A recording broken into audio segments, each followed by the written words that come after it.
আজকের তারিখ 18 এপ্রিল 2025। আজকে দেবো ঢাকা থেকে কাঠমান্ডু অর্থাৎ বাংলাদেশ থেকে নেপাল বিমান ভাড়া।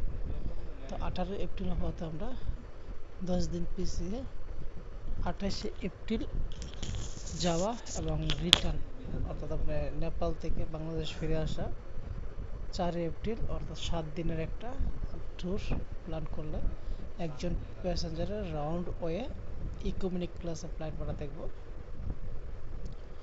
যদি দেখি ঢাকা থেকে কাঠমান্ডু এবং কাঠমান্ডু থেকে ঢাকা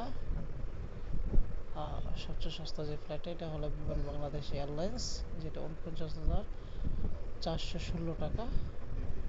যেতে লাগবে 1 ঘন্টা 45 মিনিট, আসতে 1 ঘন্টা 25 মিনিট। এবং আপনার ফ্লাইটটা হবে বিকাল 4টা 15 মিনিট। যাওয়া ঢাকা থেকে ছেড়ে যাবে এবং গিয়ে পৌঁছাবে বিকাল 5টা 45 মিনিট নেপালের সময়। আসার সময় বিকাল 4টা, নেপাল থেকে ছেড়ে আসে বিকাল 5টা 40-এ ঢাকা এসে পৌঁছাবে। যদি এই ডেটের টিকিটের প্রাইসটা একটু বেশি, তবে আমি যদি ডেটটা একটু চেঞ্জ করে দিই, অর্থাৎ 28 এপ্রিল যাওয়া এবং 3 মে ফিরে আসা, তাহলে টিকিটের মূল্যটা অনেকটি কম সম্ভবত। কারণ একদিন আগে বা পিছিয়ে দিলে টিকিটের মূল্যটা একটু কম, যেমন 37,710 টাকা বিমান বাংলাদেশ এয়ারলাইন্সে একজন প্যাসেঞ্জারে ইকোনমিক ক্লাসে।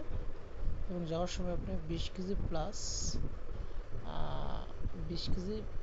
7 কেজি 27 কেজি মাল নিয়ে যেতে পারবেন। আসার সময় 20 কেজি প্লাস 7 কেজি মাল নিয়ে আসতে পারবেন।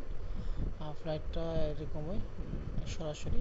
তাছাড়া অন্যান্য কিছু ফ্লাইট আছে, যে 73,333 টাকা ইন্ডিগো, বড় বড় ট্রানজিট, এটা কোনো লাভজনক না, সবচেয়ে লসজনক। আমার সাজেশন হবে বিমান বাংলাদেশ এয়ারলাইন্স। আপনি 28 এপ্রিল যান এবং 3 মে ফিরে আসুন, এই ফ্লাইটটি সবচেয়ে সস্তা।